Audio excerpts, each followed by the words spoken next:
Good morning, all of you. In previous chapter, we are read about the democracy, that what is democracy and why we need democracy.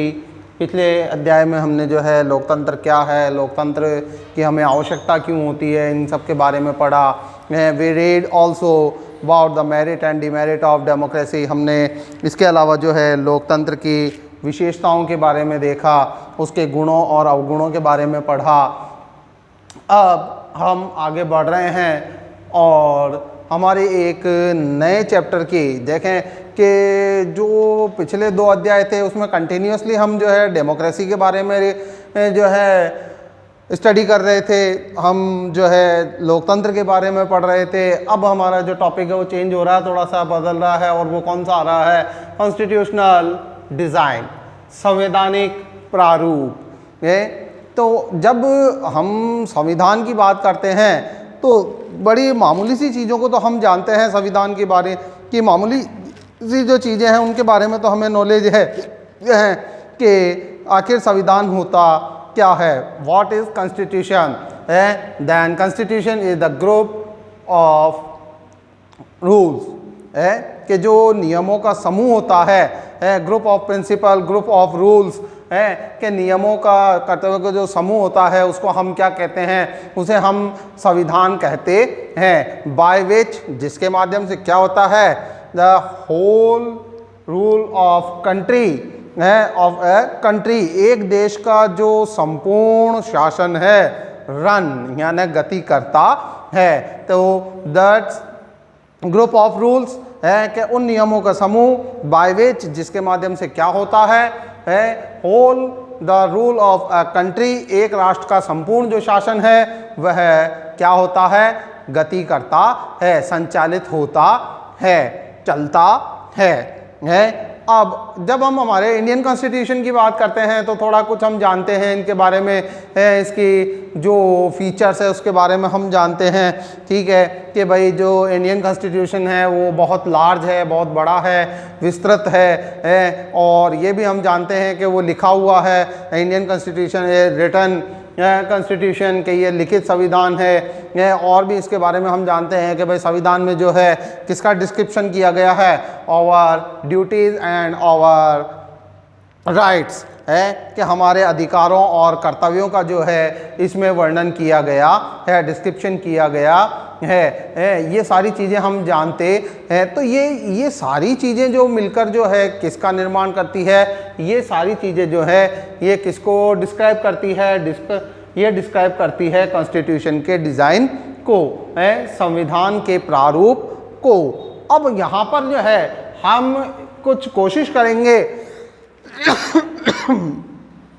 South Africa के माध्यम से, south Africa का एक example लेकर हम ये देखने की कोशिश करेंगे कि जो एक कॉन्स्टिट्यूशन है उसका डिज़ाइन आखिर होना कैसा चाहिए, उसका प्रारूप आखिर होना कैसा चाहिए.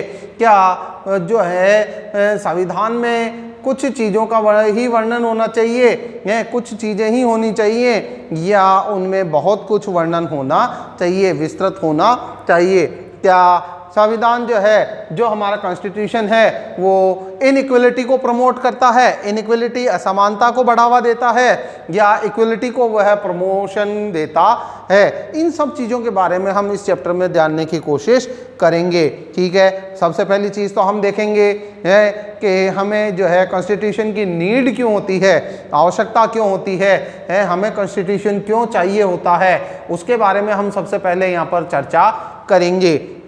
तो साउथ अफ्रीका का हम एक एग्जांपल ले रहे हैं, तो उसमें हम देख रहे हैं कि democratic constitution in South Africa, यानी कि दक्षिण अफ्रीका में कैसा संविधान?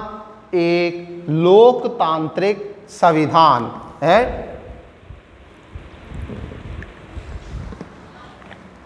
देखिए भाई, लोकतांत्रिक संविधान की बात हम जब करने पे जा रहे हैं तो हम देखें कि आखिर कौन से संविधान को किस कॉन्स्टिट्यूशन को, विच कॉन्स्टिट्यूशन वे रिनाउ एज डेमोक्रेटिक कॉन्स्टिट्यूशन, के कौन से संविधान को जो है हम लोकतांत्रिक संविधान के रूप में जानते हैं. The constitution which is based on the desires of people, ordinary people, है कि वह संविधान जो किस पर आधारित होता है, किस पर आधारित होता है, जन सामान्य की इच्छाओं पर आधारित होता है। किसकी इच्छाओं पर आधारित होता है?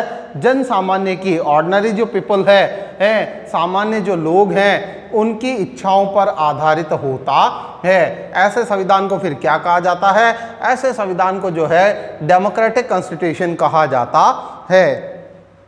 तो अब यहाँ पर हम समझ चुके हैं कि भाई कॉन्स्टिट्यूशन क्या होता है और डेमोक्रेटिक कॉन्स्टिट्यूशन हम किसे कहते हैं, इसके बारे में हमें जानकारी मिल गई है। ठीक है, अब हम यहाँ पर बात कर रहे हैं साउथ अफ्रीका की, दक्षिण अफ्रीका की,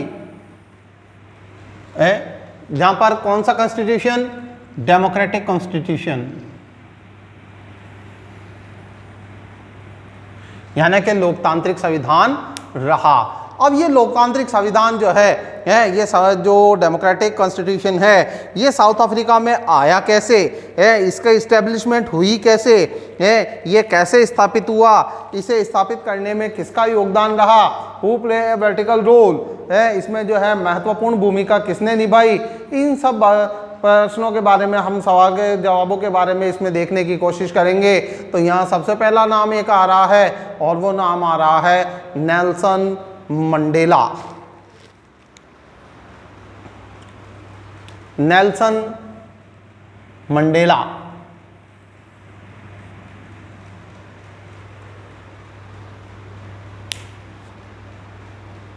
the father of the nation, राष्ट्र के पिता ऑफ साउथ अफ्रीका, दक्षिण अफ्रीका में इनको जो है क्या राष्ट्रपिता के नाम से जाना जाता है, राष्ट्रपिता के नाम से जाना जाता है। नेल्सन मंडेला का यहाँ पर नाम सबसे पहले दिया जा रहा है, जो कौन थे?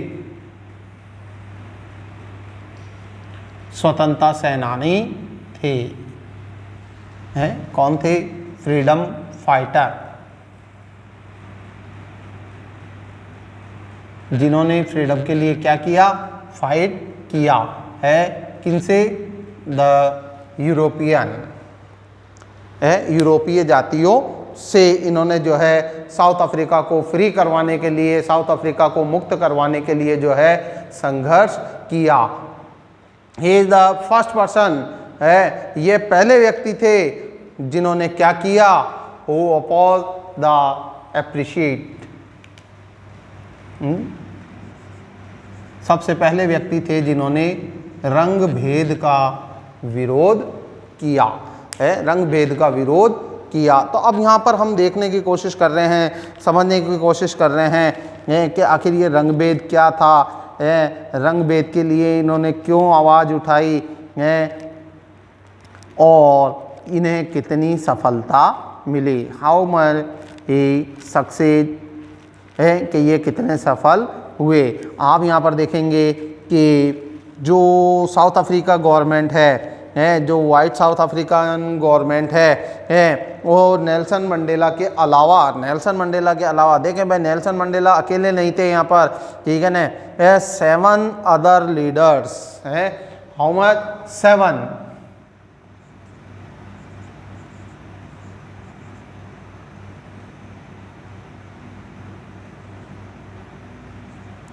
सात अन्य नेता थे। कितने? 7।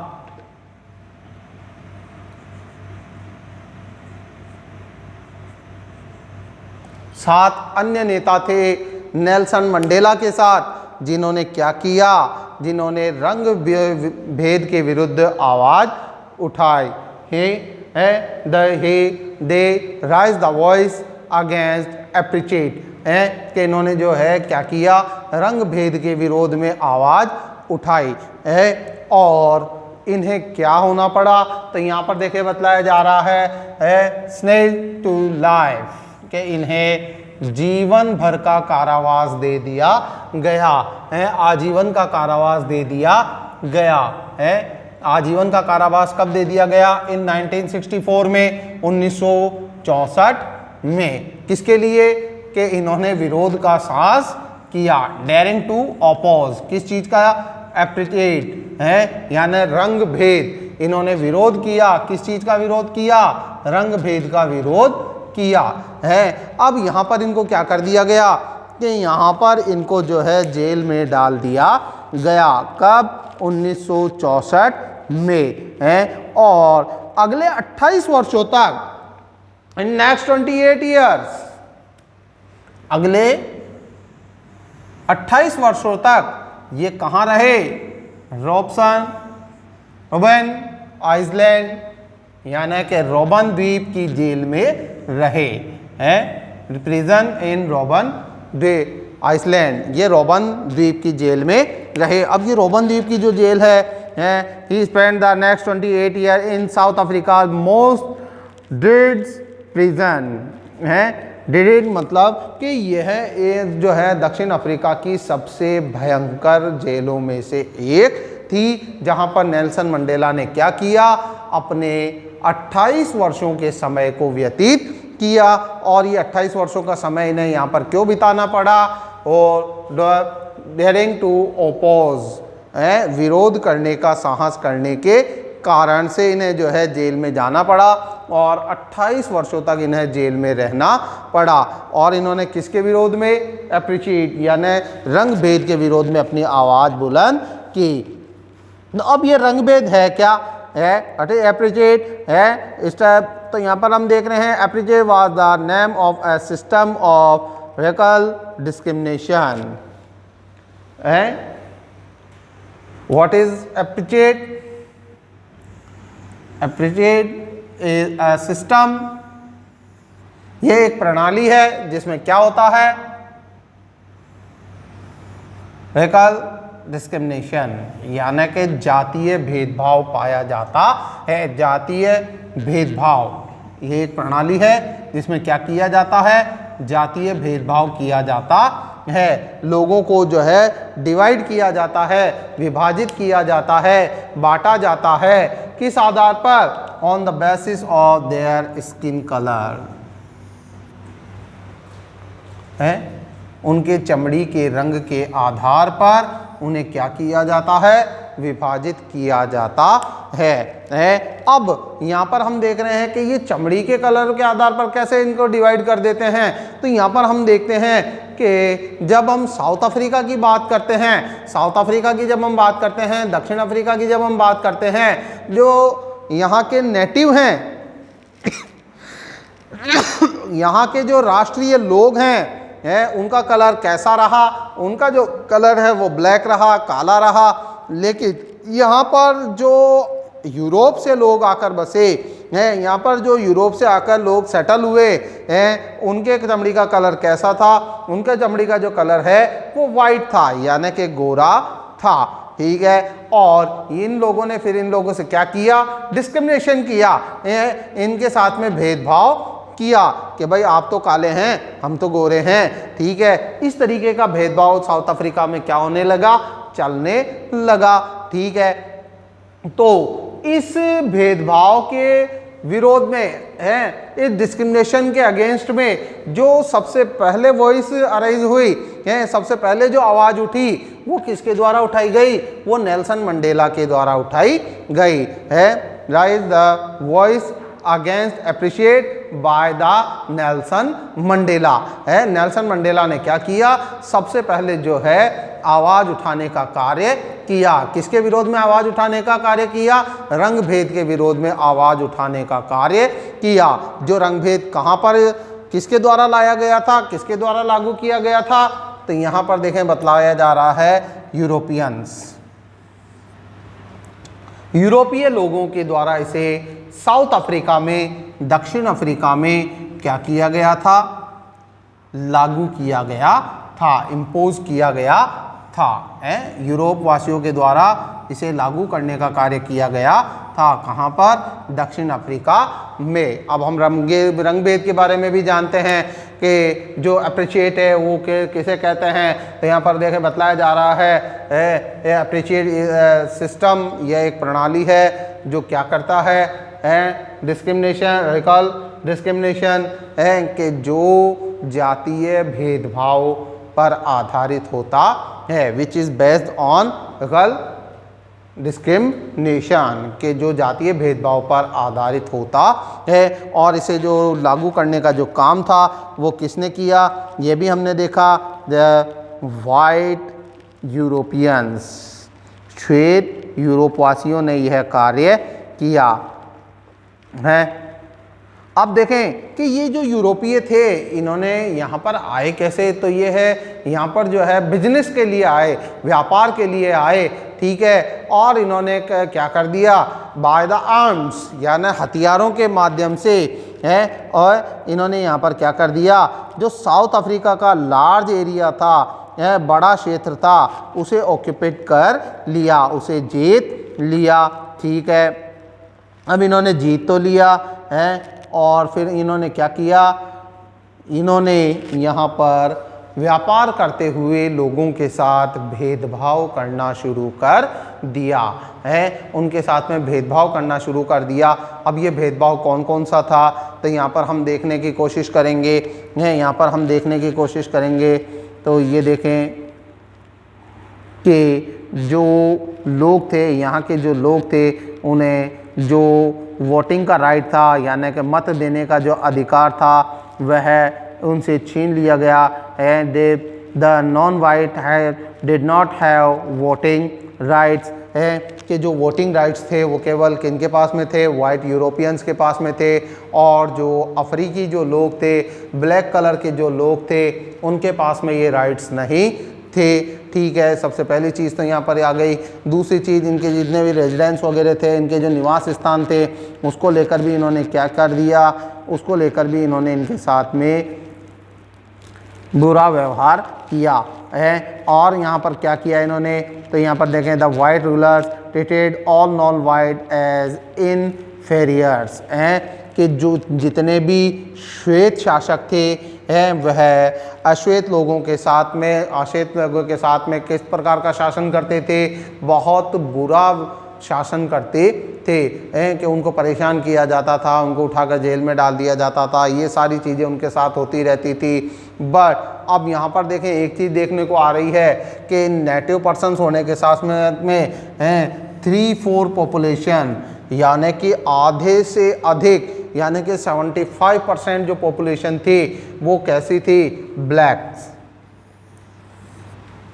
काले रंग की थी, है कि जो साउथ अफ्रीका की जो 3/4 जनसंख्या थी वो कैसी थी, काली थी, ठीक है। और इस जनसंख्या के साथ में इन्होंने क्या किया हुआ था, भेदभाव किया हुआ था, है। अब यहाँ पर देखने की हम कोशिश कर रहे हैं कि इन्हें जो है they could work in white area only if they had a permit, कि ये जो है श्वेत क्षेत्रों में तभी कार्य कर सकते थे जब इनके पास में क्या होता था, अनुमति होती थी। Train, buses, taxis, hotels, hospitals, school and college, libraries, cinema hall, theatre, beaches, swimming pools, public toilet all separated for the white and black. कुल मिला के कहने के मतलब जो है यहाँ पर ये आ रहा है कि जितनी भी जो फैसिलिटियाँ थी, मतलब यहाँ पर हमने देखा कि चाहे वो बस हो, चाहे वो ट्रेन हो, चाहे वो पब्लिक प्लेस हो, या वो टॉयलेट वगैरह हो, या सिनेमा थिएटर वगैरह हो, इन सब स्थानों पर, इन सब स्थानों को क्या किया हुआ था, अलग अलग किया हुआ था, सेपरेट किया हुआ था कि भाई ये सब जो है वाइट यानी कि श्वेत लोगों के लिए है और ये सब जो है अश्वेत लोगों के लिए नहीं है। श्वेत लोगों के क्षेत्रों में इन्हें तभी कार्य करने दिया जाता था जब इनके पास में क्या होता था, परमिट होता था, अनुमति होती थी। यहाँ पर देख रहे हैं हम कि जो महात्मा गांधी हैं, जो महात्मा गांधी हैं जिनका इंडिया को जो है फ्रीडम दिलवाने में बहुत बड़ा जो है योगदान रहा, एक बड़ा रोल रहा, एक बड़ा योगदान रहा, किरदार रहा, उनके साथ भी जो है साउथ अफ्रीका में क्या हुआ, कलर डिस्क्रिमिनेशन हुआ, रंग भेद किया गया है। हम जैसा कि हम अक्सर करके पढ़ते रहते हैं कि जो है महात्मा गांधी के पास में प्रथम श्रेणी का टिकट होने के बावजूद भी, फर्स्ट क्लास का टिकट होने के बावजूद भी उनको जो है ट्रेन से उतार दिया गया। क्यों उतार दिया गया? Because he is black, his skin colour is black, कि उनकी चमड़ी का जो रंग था वो काला था, वह काले थे। तो उसी से मोटिवेट होकर जो है महात्मा गांधी ने फिर क्या किया कि महात्मा गांधी ने जो है वहाँ पर नॉन कोऑपरेशन मूवमेंट, असहयोग आंदोलन आरंभ किया, स्टार्ट किया है, असहयोग आंदोलन यहाँ पर देखें। और सबसे पहले यहीं पर जो है उन्होंने कौन सा सत्याग्रह आंदोलन भी आरंभ किया और सत्याग्रह का प्रयोग किया है। तो इस चीज़ को हम देखने की कोशिश कर रहे हैं। यहाँ पर देखें अब इन सब चीज़ों के चलते फिर क्या हुआ, विरोध होने लगा है, विरोध होने लगा। और विरोध होते होते इन 1950 तक आते आते क्या हुआ, जो अफ्रीकन राष्ट्रीय कांग्रेस थी, ANC के नाम से जिनको हम पुकार रहे हैं यहाँ पर, अफ्रीकन नेशनल कांग्रेस, इस अफ्रीकन नेशनल कांग्रेस ने क्या किया, अफ्रीकन नेशनल कांग्रेस की लीडरशिप में जो है एक बड़ा विरोध प्रदर्शन किया गया, एक बड़ा आंदोलन चलाया गया।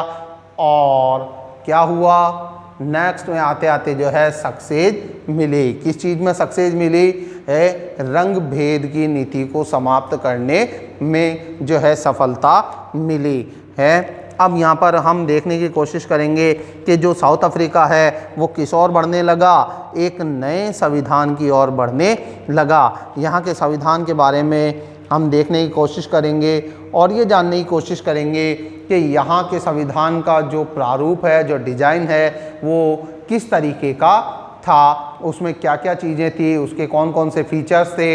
इन सब के बारे में हम जो है नेक्स्ट वीडियो में बात करेंगे। तब तक के लिए थैंक यू।